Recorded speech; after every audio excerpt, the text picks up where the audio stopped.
Natupad ba to? VP Sara, natupad ba tong pinangako ni dating Pangulong Duterte? Hindi. For our farmers, reduce the price of rice by up to 7 pesos. Okay, malinaw, malinaw. Ang galing talaga ni Randy, natatandaan niya yung news. Pinuwi pa niya yung nagsabi ng fake news. Gustong iklaro ngayon ni Eden Santos yung sinabi niya kung yung presyo nga ba o yung pagbaba ng presyo. Good morning, Merkos ulit tayo guys. Napakaganda ng ating pag-uusapan ngayon. Tungkol na naman ito sa ginawang pagboboljak ulit ni Eden Santos kay Ate Claire. Okay? So tingnan natin mga kaibigan kasi mayroong naging issue ulit tungkol dito sa bigas. Okay? So yan yung pag-uusapan natin ngayon. Bago natin simulan mga kaibigan ay tingnan natin itong sinabi muna dito sa press briefing ng Malacanang tungkol dyan sa bigas. Eden Santos na Naku, yan na. Eden Santos na. at 25.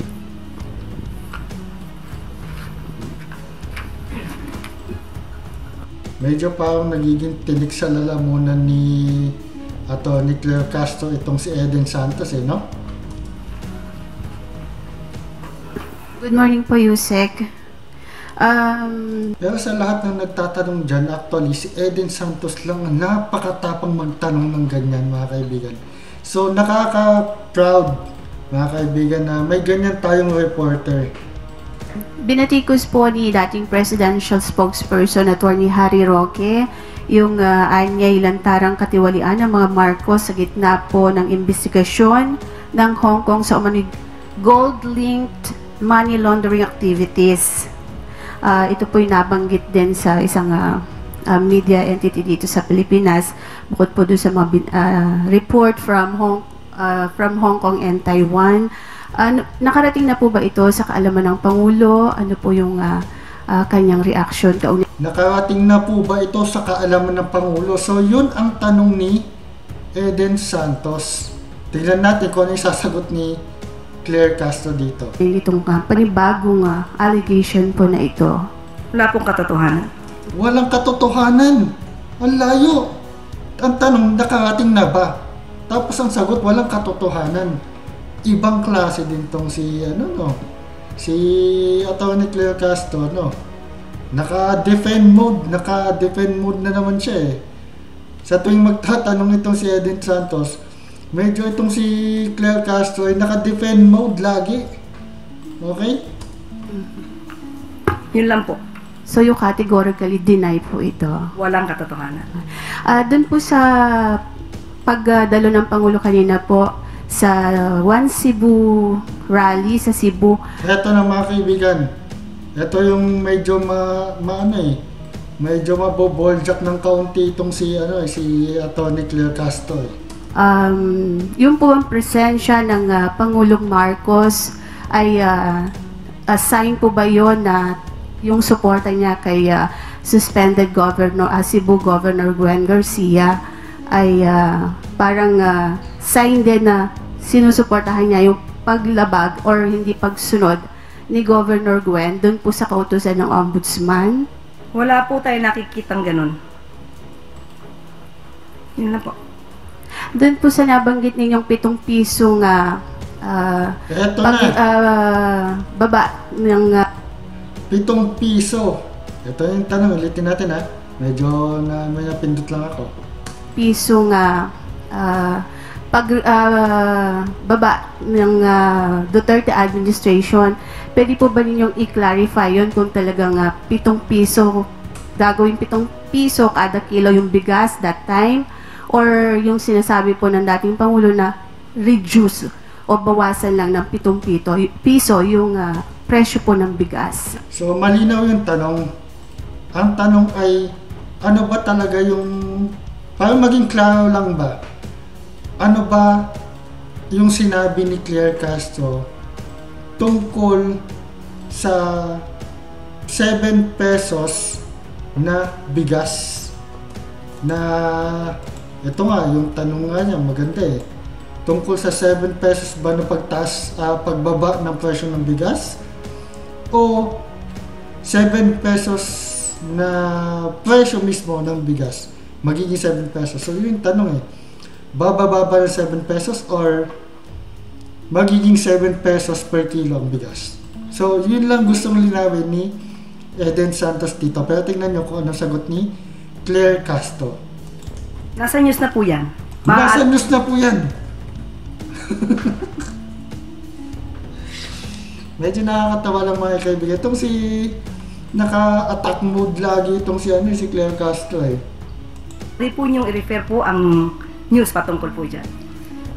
So, malinaw po na reduce po yung nabanggit. Pero kayo sa... Malinaw na reduce yung nabanggit. So, tingnan natin kasi yung sinabi kasi ni Claire Castro dito. Tingnan natin. Sabi ninyo sa inyong vlog. Sa inyong vlog.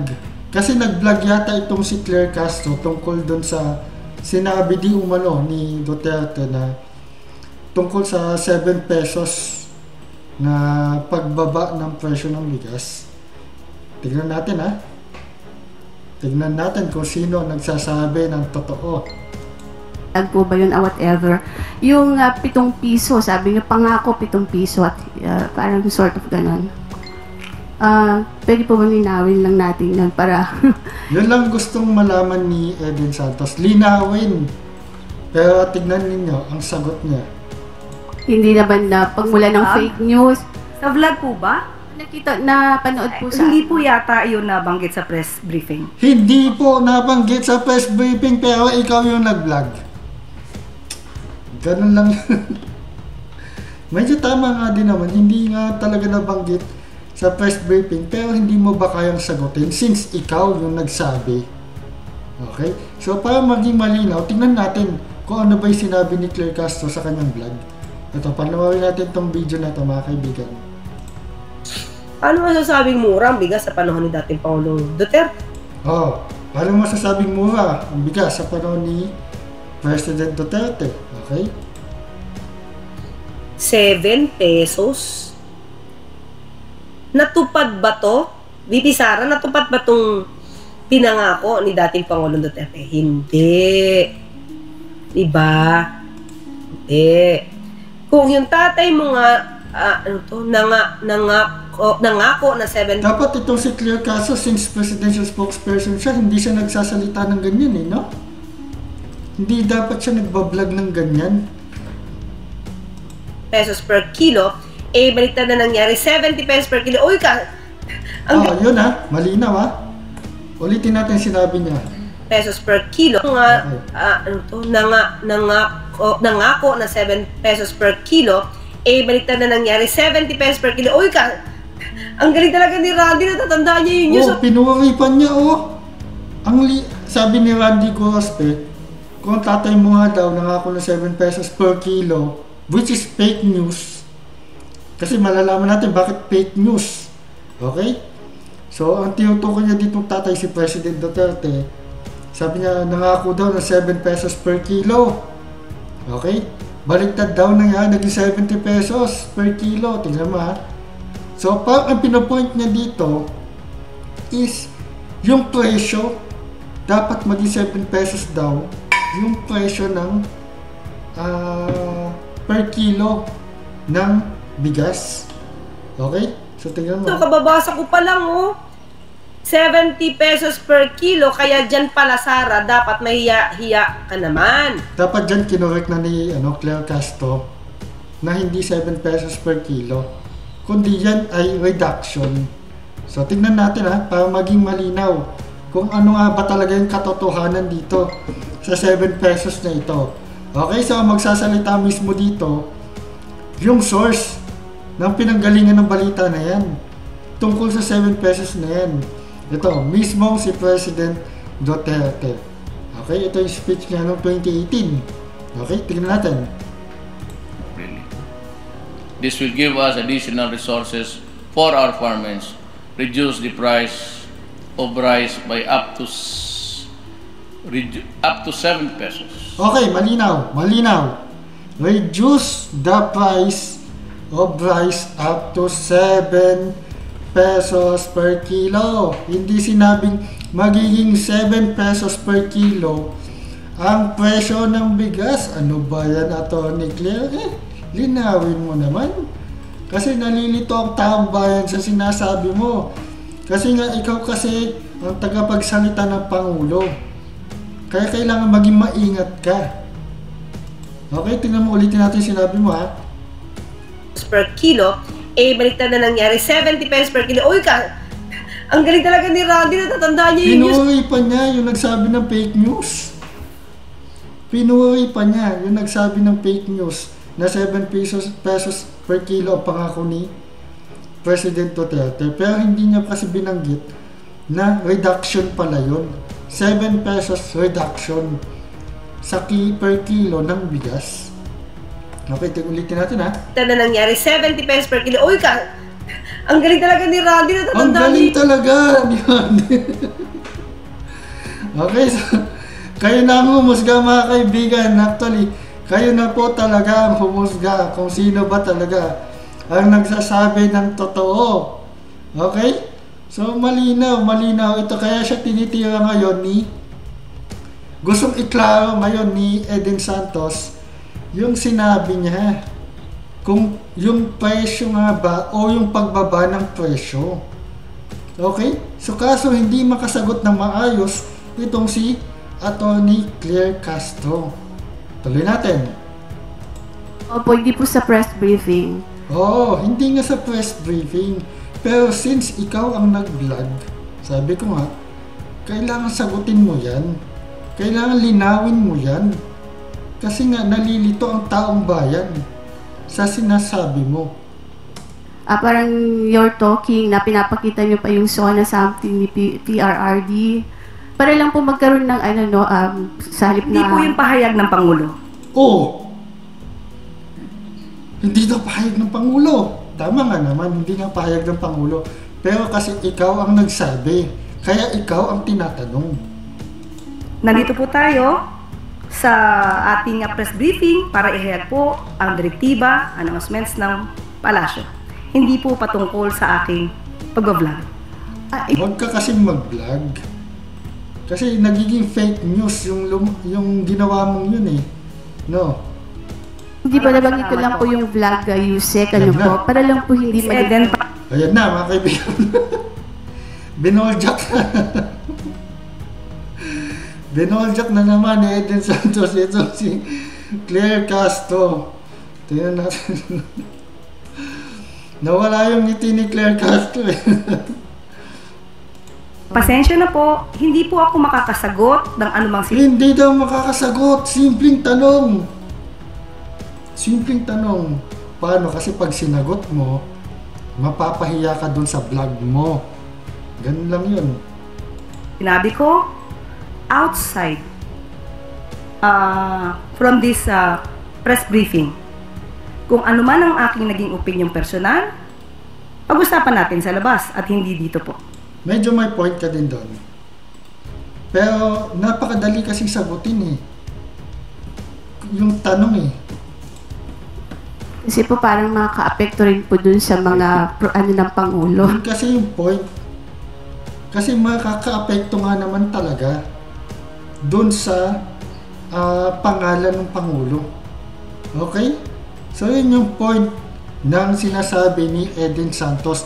Nakakalito. Kung magsasabi ka ng ganito, tas ganito, iba pala yung tunay na sinabi ni President Duterte tungkol dun sa 7 pesos na reduction sa kilo ng bigas. Hindi presyo ng bigas. Okay?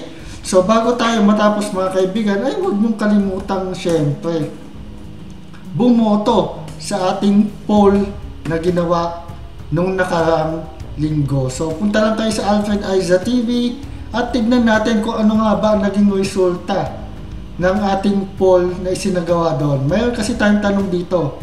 Sino sa tatlong senatorial candidates na ito ang inyong iboboto sa pagka-senador? Ito yung unang part, mga kaibigan. So mayroon tayo dito tatlo. Si Bam Aquino, Rodante Marcoleta at Erwin Tulfo. Okay, so 109 votes. Si Bam Aquino ay nakakuha ng 12%. So si Marcoleta ay nakakuha ng 76%. At si Erwin Tulfo naman ay nakakuha ng 12%. So dito tayo sa part 2 mga kaibigan. Sinulit sa tatlong senatorial candidates na ito ang inyong iboboto sa pagka-senador. Total of 75 votes. Ang pagpipilian, Camille Villar, Vic Rodriguez at Kiko Pangilinan. So si Camille Villar nakakuha ng 3%. Si Vic Rodriguez nakakuha ng 83% at si Kiko Pangilinan nakakuha ng 15%. So next tayo sa part 3. Nandito naman si Manny Pacquiao, Jimmy Bondoc at Franz Castro. So kay Manny Pacquiao nakakuha siya ng 9%, Jimmy Bondoc nakakuha ng 85%, si Franz Castro nakakuha ng 6%, a total of 78 votes. Dito naman tayo sa pang-apat. Nandito si Bong Revilla, si Ronald De La Rosa at si Ben Tulfo. So si Bong Revilla nakakuha ng 5%, si Ronald De La Rosa nakakuha ng 93% at si Ben Tulfo nakakuha ng 2%, a total of 44 votes. Next tayo dito sa pang-lima. Okay? So, nandito si Ping Lacson, si Bongo at si Honasan. Si Ping Lacson nakakuha ng 23%, Bongo nakakuha ng 75%, Gringo Honasan nakakuha ng 1%, a total of 77 votes. Next naman tayo dito kay Philip Salvador, Tito Soto at Arlene Brosas. So si Philip Salvador nakakuha ng 87%, Tito Soto nakakuha ng 13%, Arlene Brosas wala po, bokya po. Okay, a total of 68 votes. So kung gusto nyo bumoto mga kaibigan, pumunta lang kayo sa Alfred Aiza TV at punta lang kayo sa post at kayo ay pwede nang bumoto. Okay, dadagdagan pa natin yan ng mga choices para mas maging maganda yung ating botohan. Okay? So salamat na marami sa panonood kaibigan. Hopefully na gusto ninyo ating vlog today and see you again on our next video.